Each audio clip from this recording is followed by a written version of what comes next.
Pessoas que tiveram a vida transformada por Deus. Verdadeiras histórias de conversão rumo à vida. É isso que você encontra aqui no programa 180 Graus, o ponto da virada, que começa agora.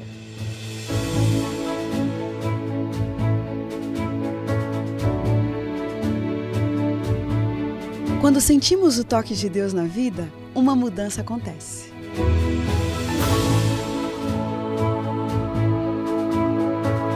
Surge à nossa frente possibilidades de felicidade plena.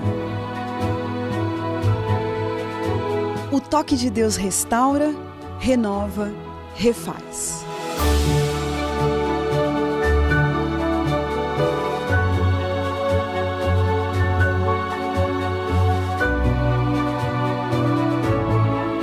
Hoje conheceremos uma pessoa que experimentou essa graça maravilhosa. Ela vai nos contar sobre essa mudança de 180 graus que lhe trouxe paz.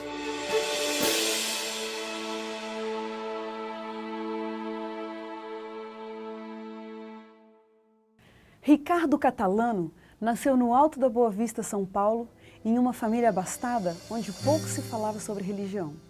Na infância, ele sentiu muito a separação dos pais. E na falta de afeto e ao mesmo tempo fartura de bens materiais, ele foi crescendo com os valores trocados. E a vida parece não ter sido muito fácil para ele. Na verdade, muito jovem ainda, ele teve condições de realizar o que muitos consideram um sonho de vida. Em meio a viagens, noitadas, bebedeiras e muita diversão.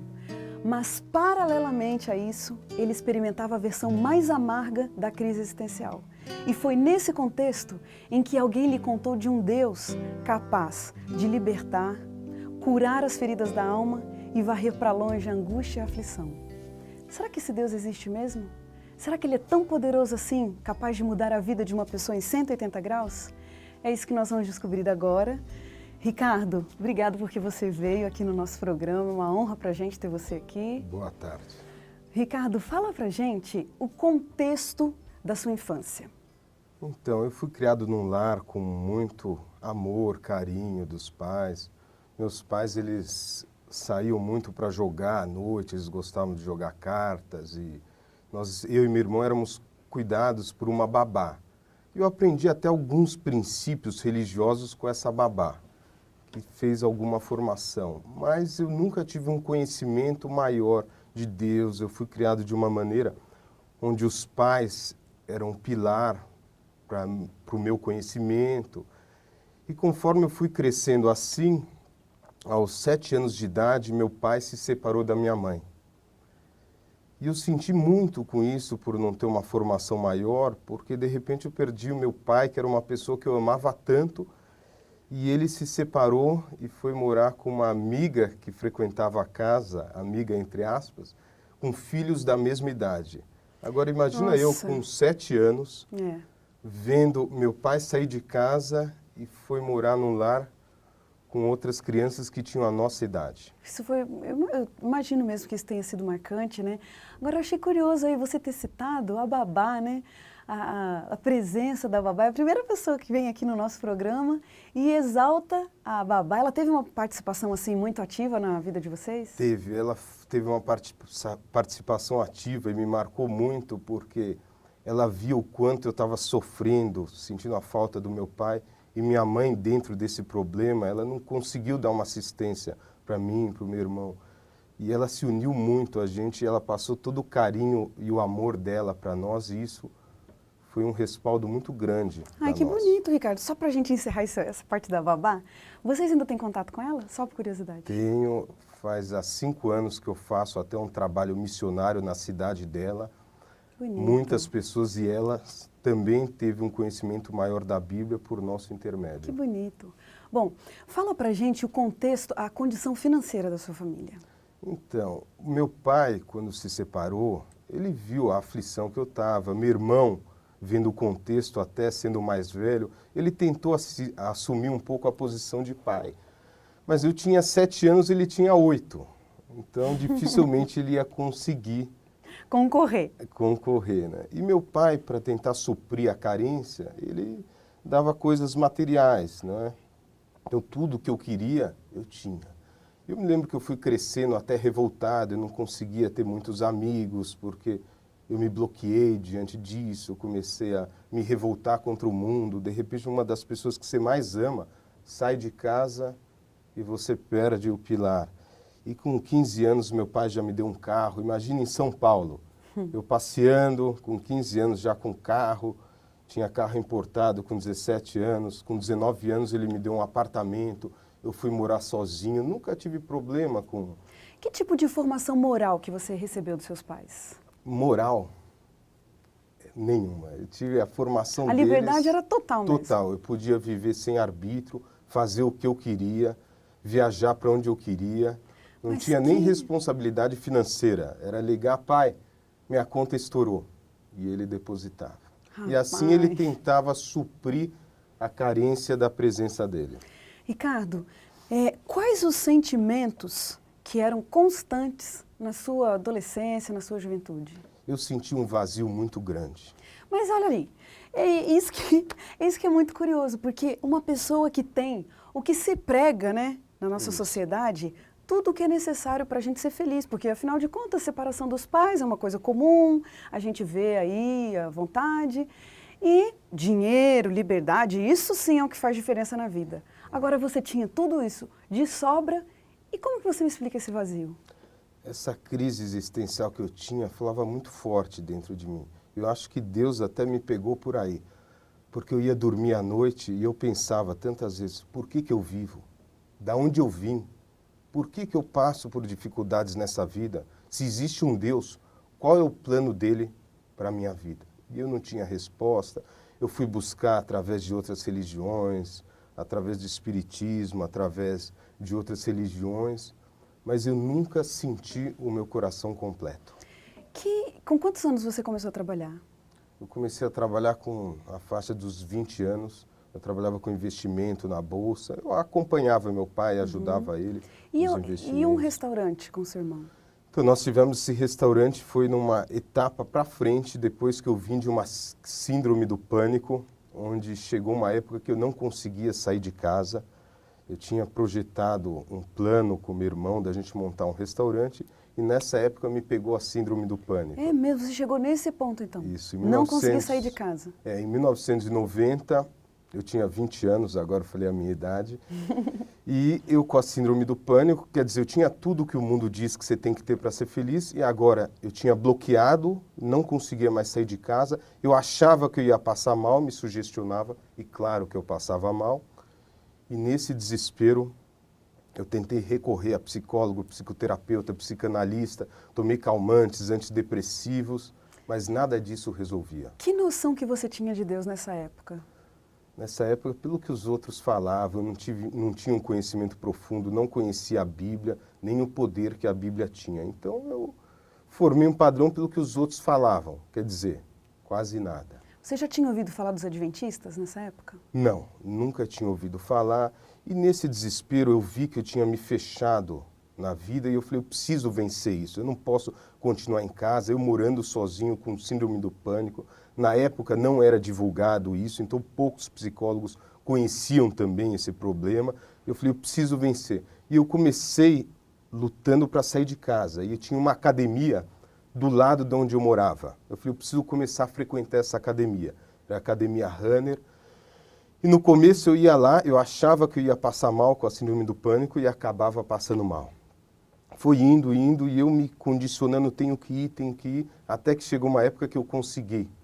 E lá eu conheci uma pessoa que era diferente. Que pessoa era essa? Ela me passava pelo olhar paz, calma, felicidade. Eu falei, Mas é possível isso? então, eu que não Uma tinha... pessoa com síndrome do pânico, de repente, olha para uma outra e recebe paz. Eu estava tão carente, eu estava tão necessitado, que eu vi no olhar daquela pessoa, no amor que ela me tratava, que ele poderia oferecer algo que eu ainda não tinha encontrado. Como que era o nome dele? Era João Paulo. E lá eu comecei a conversar, era uma pessoa muito difícil de fazer amizade, mas eu no desespero fui conversar com ele e eu me abri. Eu falei, olha, o que você tem que você parece ser tão feliz, ter tanta paz e Que eu estou em bonito. busca disso. Nossa, e o que ele respondeu? Aí foi uma porta aberta para ele poder falar, olha, Ricardo, eu também durante anos sentia isso que você sentia, esse desespero, essa falta de sentido para a vida, até que eu encontrei a Deus através da sua palavra. Ai, ai, ai. Você, uma pessoa que cresceu sem influência religiosa, né? Sem contato com a Bíblia, de repente vê uma pessoa e ela diz que a saída é Deus, que a porta é a Bíblia. O que você pensou de cara? Ele começou a me conhecer melhor e ele viu que era uma pessoa insistente, né? E ele falou, eu vou pegar o Ricardo por aí. Então ele falou, olha, poucas pessoas começaram a ler a Bíblia e terminaram. Se você conseguir fazer isso, você vai sentir isso que eu sinto e isso que tem no meu olhar. Mas você não vai conseguir fazer isso. Aí ele fez um desafio, eu falei, só porque você falou eu vou começar a ler. Tá brincando? Eu me lembro que eu comecei a ler e em 6 meses eu li a Bíblia. E de vez em quando o João Paulo perguntava, e aí, como é que tá? Eu falei, olha, Abraão morreu, Moisés morreu, Jacó morreu. Ele até brincou, você pode não estar entendendo nada, né? Mas você nunca viu tanta gente morrer. Eu falei, tá todo mundo morrendo na Bíblia. Eu, com síndrome do pânico, só conseguia captar as coisas negativas. E em 6 meses eu li a Bíblia e ele perguntou, e aí, o que você achou? Eu falei, só achei que todo mundo morre na Bíblia, é a mesma coisa. Ele falou, como é que você fazia? Eu falei, olha, eu chego das baladas à noite, eu chegava alcoolizado, meio bêbado, e lia a Bíblia. Você falou para eu ler, eu li. Ele falou, então faz o seguinte, antes de você abrir a Bíblia, você vai orar. E o mesmo Deus que inspirou os profetas da Bíblia vai te inspirar a entender a Bíblia. Mas você não vai conseguir ler de novo. Eu falei, olha a provocação. Aí eu me lembro que eu comecei a ler de novo. E um dia me marcou muito. Mas só uma perguntinha, desculpa te interromper. Orar, isso foi uma coisa nova para você? Você já tinha costume de orar? Não, eu não sabia o que é. Ele me orientou, que era abrir o coração a Deus, conversar com Deus. Eu tinha um ritmo de rezar o terço, até a babá tinha me ensinado todo dia a rezar o terço. Então eu praticava esses rituais, mas eu nunca tive o entendimento que Deus poderia ouvir a minha oração. E nesse dia eu me lembro que eu saí para a balada e eu cheguei meio bêbado e pela primeira vez eu abri o coração para Deus antes de abrir a Bíblia. Eu falei, olha Deus, eu não estou feliz, eu não tenho paz, não tem sentido para a minha vida, mas esse meu amigo João Paulo falou que o Senhor poderia completar isso no meu coração. Então, por favor, se o Senhor existe, dá a convicção para mim. Eu me lembro que eu abri a Bíblia, aquele dia foi marcante. E eu senti uma paz tão grande. Eu comecei a retroagir no tempo, eu comecei a chorar. E eu me lembro, depois da leitura, eu dormi. Pela primeira vez com síndrome do pânico, eu tinha muita dificuldade para dormir. E naquele dia eu apaguei em paz. E quando eu acordei, eu achei mais interessante que estava aquilo muito vivo na minha cabeça, coisa que o álcool nunca tinha me oferecido, nada no mundo tinha me oferecido. Agora aquele poder tinha trazido uma coisa tão boa na minha vida, que aquilo ficou na minha cabeça. Será que eu vou sentir de novo isso? Será que eu vou sentir isso de novo? A gente vai dar uma pausa aqui na nossa conversa, Ricardo.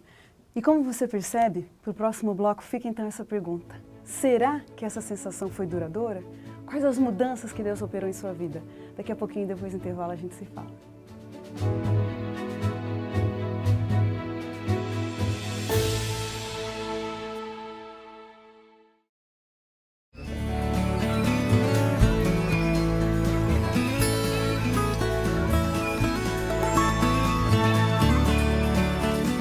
Disposição,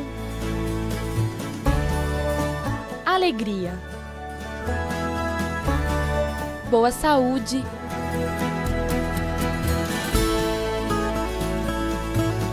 vigor.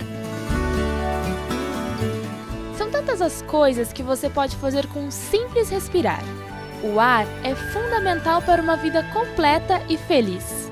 É simples, preserve o ar, porque ele é essencial para uma vida agradável.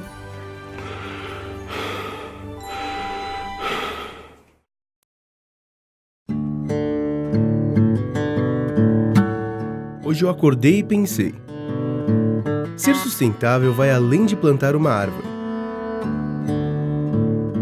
Está no querer menos, no desejar mais.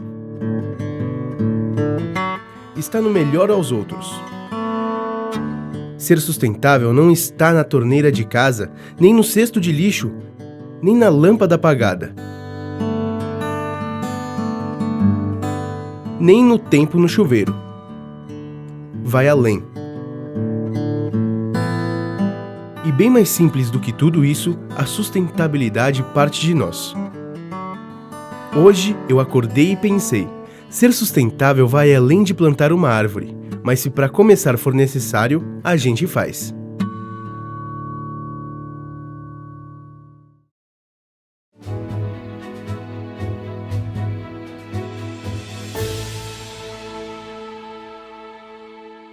O programa 180 Graus, o Ponto da Virada, está de volta.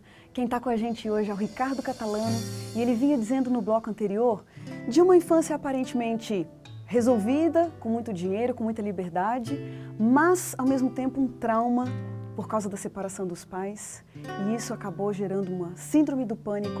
Nesse contexto, ele se encontrou com a Bíblia, se encontrou com Deus. E a pergunta que ficou, Ricardo, foi a seguinte: esse encontro com Deus foi uma coisa momentânea, passageira ou uma coisa duradoura? Foi duradoura e marcante. Eu estava contando que eu orei pela primeira vez, eu abri o coração para Deus e eu pedi para que Deus se fizesse presente na minha vida. E eu senti a presença dele aquele dia, eu fui dormir em paz pela primeira vez. E no dia seguinte, quando eu acordei, estava muito nítido isso na minha mente. E eu pensava, olha, eu quero sentir de novo isso. Será que foi uma ilusão? Será que foi da minha cabeça, porque eu estou muito necessitado? Ou será que existe mesmo Deus? E eu me lembro que nesse outro dia eu saí também para a balada, só que eu não via a hora de chegar em casa. Eu queria ver se eu sentia de novo aquilo gostoso que o mundo nunca tinha me oferecido. E nesse dia eu me lembro que eu cheguei em casa de novo, fui rápido para o meu quarto, eu abri a Bíblia e lá eu fiz uma oração de novo. Eu falei, meu Pai, eu senti algo tão gostoso a noite anterior. Eu não sei se é o Senhor ou o que foi, mas se for realmente o Senhor, faz com que eu sinta de novo isso que me fez tão bem. Eu me lembro que eu abri a Bíblia e comecei a sentir aquela paz, aquela tranquilidade, e eu dormi de novo. Ricardo, eu imagino que a partir dali, Deus veio fazendo um trabalho de recuperação, de cura, de restauração dentro de você. Agora, a vida continua. E o que mudou? E as baladas, por exemplo? E a reação da sua mãe, dos seus pais? Perfeito. Quando eu comecei a ter esse encontro com Deus, Deus começou a mudar o meu gosto, a minha vontade. Eu era uma pessoa muito arrogante, eu era uma pessoa que maltratava os outros. E eu fui conversar com meu irmão pela primeira vez. Meu irmão falou, o que está acontecendo com você? Você está uma pessoa mais calma.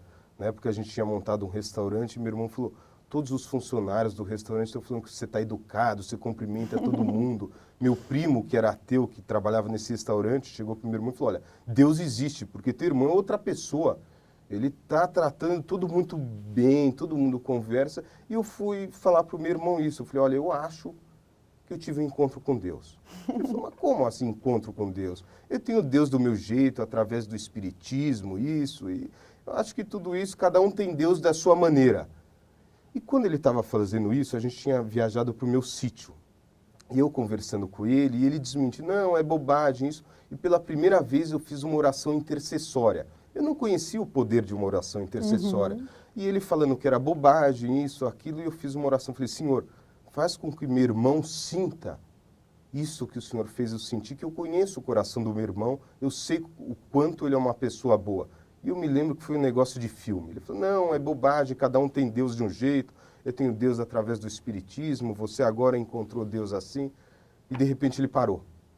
Ele parou, abaixou a cabeça, e eu me assustei. Eu falei, Alexandre, o que houve? Pera um pouco. Aí ele abriu o olho, ele estava chorando. Eu falei, o que foi, Alexandre? O que aconteceu? Você está passando mal? Ele falou, não, Deus acabou de dizer que você está certo e eu estou errado. Eu falei, nossa, oração intercessória é isso? Funciona, né? É. E a reação da sua mãe? Minha mãe, ela ficou um pouco chocada porque ela não teve um ritmo, né, um encontro com Deus também, como meu irmão começou a buscar depois a Deus também, teve um encontro com Deus. E minha mãe ficou chocada no início porque falou, olha, o que está acontecendo? Você parou de sair para as baladas, você não bebe mais, você chegava sempre alegre, isso, e agora você não bebe mais, você não sai mais com um monte de menina, estou vendo que você só quer ficar com uma menina, o que está acontecendo? Ela falou desesperada. Eu falei, olha, mãe, não é nada do que você está pensando. Pela primeira vez, eu estou feliz, eu estou em paz, eu estou seguindo o caminho de Deus. Ricardo, eu ouço essa história, que é muito rápido, assim, né? Contando tudo, você está contando a história de uma vida, mas quando você, pessoalmente, olha para trás e faz esse balanço do que Deus fez na sua vida, com que palavras que você costuma explicar isso? Olha, eu tive um privilégio que poucas pessoas tiveram. Até quem está me assistindo vai fazer uma reflexão. Até os meus 30 anos, quase, eu tive os 4 avós vivos. E eu já conhecia a verdade. E nenhum dos meus avós conhecia a palavra de Deus. E eu vi o que é o desespero de uma pessoa estar chegando no final da vida e não saber as promessas da Bíblia, não saber de onde veio, para onde vai. Eu me lembro do meu avô, foi um dos fundadores do Hospital São Luís. Ele muito inteligente, muito culto, no final da vida, agora com 90 anos, ele chegava para mim e falava, Ricardo, e agora? Para onde eu vou? E agora? Essa é a pergunta. Minha avó, uma grega, ela com 80 e poucos anos, os órgãos dela já não estavam mais funcionando, ela olhava para mim e falava, Ricardo, eu não aguento mais. E agora? O que vai ser de mim? E eu com tanta verdade que eu tinha no meu coração, e eles já não tinham mais idade para assimilar toda a verdade da Bíblia. E hoje, eu tenho acompanhado, mesmo naquela época, as pessoas de mais idade que conheciam a Deus, como passavam diferente pela velhice. A paz e a esperança que elas tinham era um abismo a diferença. Então eu faço esse apelo. Como vale a pena você conhecer a Deus em todas as fases da vida? Quantos anos você tinha quando você se batizou na Igreja Adventista? Com 25 anos começou o meu processo de conversão, eu tive um encontro com Deus e o meu batismo junto com meu irmão também e com a esposa do João Paulo. Que bonito! Os 3. Ricardo, um tempo se passou de lá para cá e não é todo dia que a gente tem uma experiência forte assim com Deus. A vida entra na sua normalidade, os problemas acontecem. E hoje, como você faz para se manter conectado com Deus? O que te faz sentir perto de Deus? Isso é fantástico. Eu, como era uma pessoa muito metódica, eu tinha um ritmo de ler pelo menos 1 hora por dia.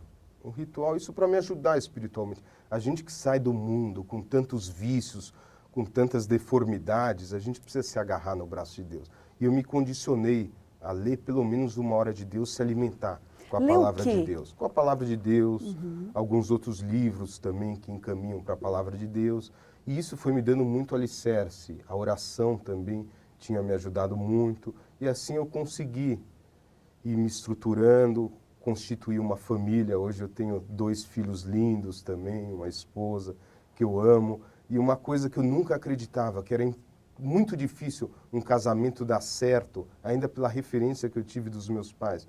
E hoje eu vejo que é totalmente diferente. Eu falava para o João Paulo isso, falava, olha, é difícil, não é? Se casar, hoje as pessoas não querem nada a sério, mas quando você tem um encontro com Deus, você aproxima a sua família de Deus, tudo se torna diferente. Com essa experiência, né, de vida que você tem como assim pontuar uma grande lição que você aprendeu até agora? A maior lição que marcou no meu coração é o que Deus fez para mim e quer fazer para todo mundo. É o trabalho do Espírito Santo. Quando a gente tem humildade, quando a gente busca a Deus, a promessa é: buscar-me-eis e me achareis quando buscares de todo o coração.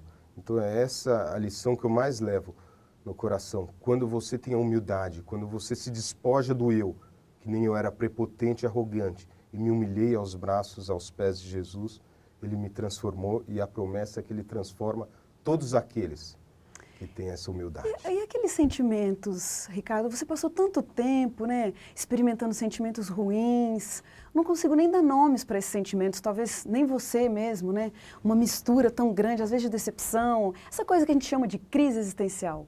E aí, o que aconteceu? Tem uma grande promessa que a gente só consegue entender quando a gente experimenta, que é: conhecereis a verdade e a verdade vos libertará.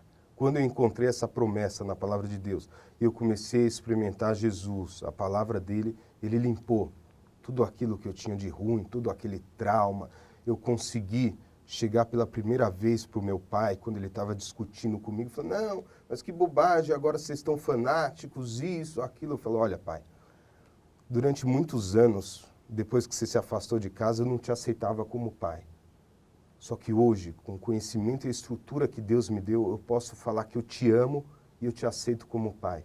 E ele, naquela situação muito dura, começou a chorar, me abraçou, e ele viu que aquilo não era um poder de alguém que tinha feito minha cabeça, de algum psicólogo. Ele viu que só podia ter vindo do alto esse poder. Realmente é uma história surpreendente. E você é a prova viva dessa história. Ricardo, a gente tem no nosso programa um momento de umas perguntinhas rapidinhas.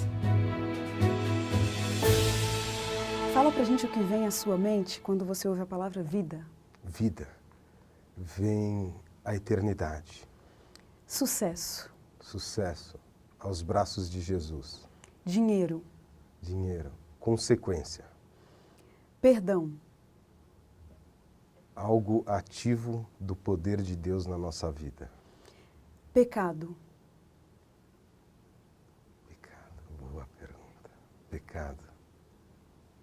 Ojeriza. Futuro. Mais próximo de Deus. Um privilégio. Poder passar para as outras pessoas, até que tiveram e que têm a síndrome do pânico, eu poder ajudar elas, porque eu sei o que elas sentem e eu sei qual é o caminho para essa saída. Esse é um grande privilégio que eu tenho. Um medo. Medo, me afastar de Deus. Uma grande verdade. Grande verdade, a sua palavra. Uma grande mentira. Tudo que o mundo ensina através das novelas e de muitos filmes, que muitos acreditam. Casamento. Algo que só é edificado se for feito com Jesus. Morte. Morte, hoje é uma grande esperança e um grande retorno que a gente vai ter. Liberdade. Liberdade. Viver no caminho de Deus. Envelhecer. Envelhecer. Consequência do pecado, mas promessa de uma restauração. Fracasso. Fracasso. Desistir. Um versículo da Bíblia que te acompanha. Entrega o teu caminho ao Senhor. Confia nele e o mais ele o fará. Ricardo, uma honra para a gente ter você aqui, testemunhando desse poder ativo de Deus na sua vida.